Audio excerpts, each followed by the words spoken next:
माझ्या विश्वबंधू भगिनीनो, स्वामी विवेकानंदांच्या बद्दल मला पुढं काही तुम्हाला सांगायचं असं म्हटलं होतं आणि आता मी तो सांगण्याचा प्रयत्न करतोय।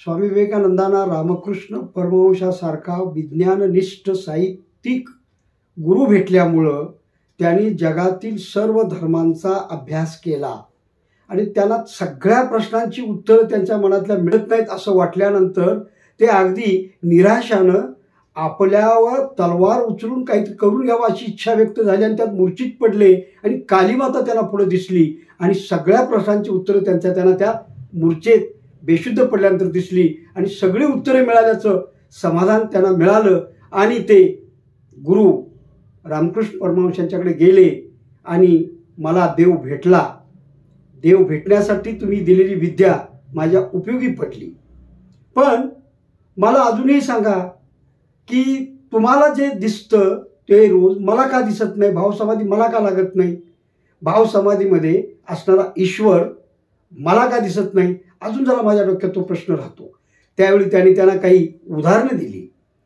तू ज्ञानी आहेस, तू विद्वान आहेस, ही हे बघ लाकडाची काडी घे, ही काडी घेतलीस, ह्या काडीवरती गंध आहे, ह्यात अग्नी पेटवायचा आहे, मग काय करावं लागेल तर ती काडी घासावी लागेल गंधावर, म्हणजेच अग्नी पेटला, घासल्यानंतर म्हणजे श्रम घ्यावे लागले।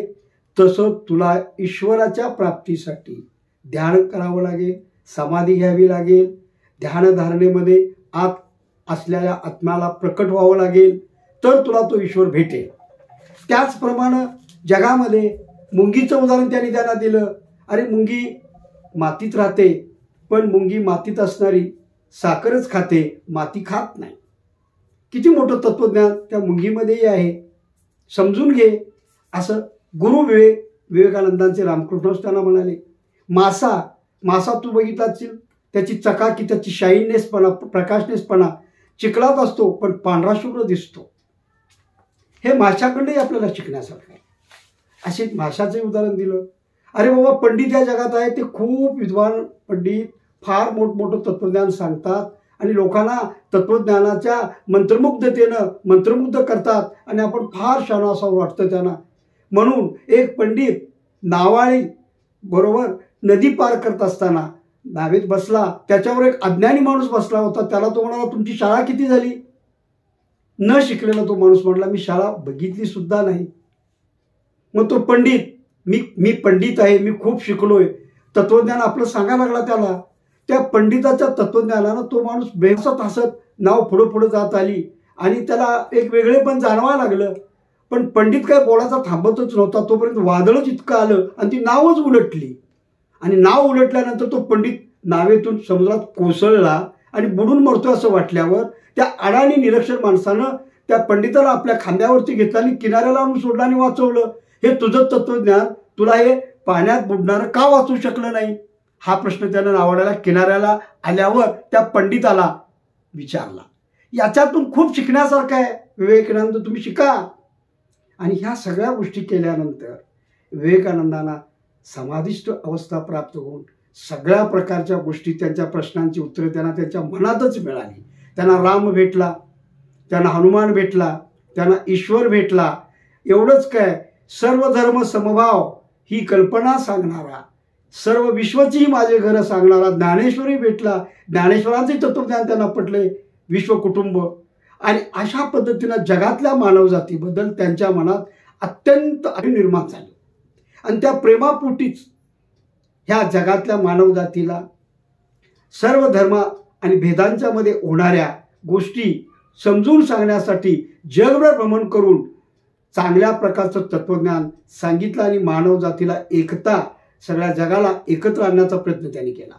जागतिक धर्म परिषदेमध्ये तरी ती 11 सप्टेंबर 1893ला भरलेली जागतिक परिषद होती।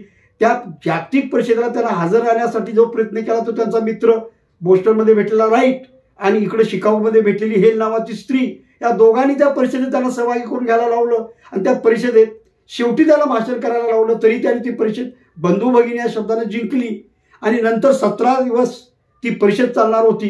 त्यात 12 दिवस त्यांनीच आपली व्याख्यानं दिली आणि तीच व्याख्यानं जगातल्या 700 धर्मगुरूंना पटली, 7,000 धर्मगुरूंना पटली. आणि मग विवेकानंदांना सगळ्या जगानं डोक्यावर घेतलं. साधू, संन्यासी, वैरागी हा एक विद्वता असणारा, जगाला तत्वज्ञान सांगणारा मोठा फिलॉसॉफर आहे असं जगालाही वाटलं. मग अशा या विवेकानंदांच्या बद्दल आपल्याला काय सांगता येईल? कायदे पंडित आमचा चिरंजीव विवेकानंद यांनी जगाला भारताच्या अध्यात्माची ताकद आणि ओळख करून दिली. हा महान तत्ववेता, फिलॉसॉफर, त्यांच्याबद्दल आपल्याला असंही म्हणता येईल त्यांचं माइंड किती स्वच्छ होतं. Vivekananda was as holy as water of Ganga. Vivekananda was looking like god. विवेकानंदांनी आपले गुरु कालीमातेचे पुजारी रामकृष्ण परमहंस यांचं स्मरण शेवटी केलेलं आहे. त्याने त्यांना एक उदाहरण दिलं होतं की एक मोलकरी 10 घरची कामं करते. प्रत्येक घरातली वेगवेगळ्या प्रकारची तिची कामं असतात, भांडी, धुणी, जेवण, झाडलोट, पण तिचं सारं लक्ष तिच्या घराकडे असते. तसं ह्या योग्याने प्रकट होण्यासाठी आतमध्ये आपल्याला शोधायला पाहिजे आणि आत आपण प्रकट झालो तरी जगामध्ये ईश्वर आपल्याला दिसला. हे स्मरण त्यांनी केलं. विवेकानंदांच्या शिष्या भगिनी निवेदिता यांनी त्यांच्याबरोबर त्यांच्या व्याख्यानांच्या अनेक भाषणांनी लिहिलेली पुस्तकांची ट्रान्सलेशन अनेक भाषांच्यामध्ये करून ठेवलेली आहे.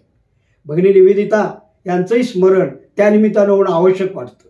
आणि अशा या स्वामी विवेकानंदांच्या कार्याला, मानवाच्या विकासासाठी योगी म्हणून आयुष्य कंठित करणाऱ्या, अखिल जगाच्या मानवजातीचं हिंत चिंतणाऱ्या स्वामीला माझा नमस्कार.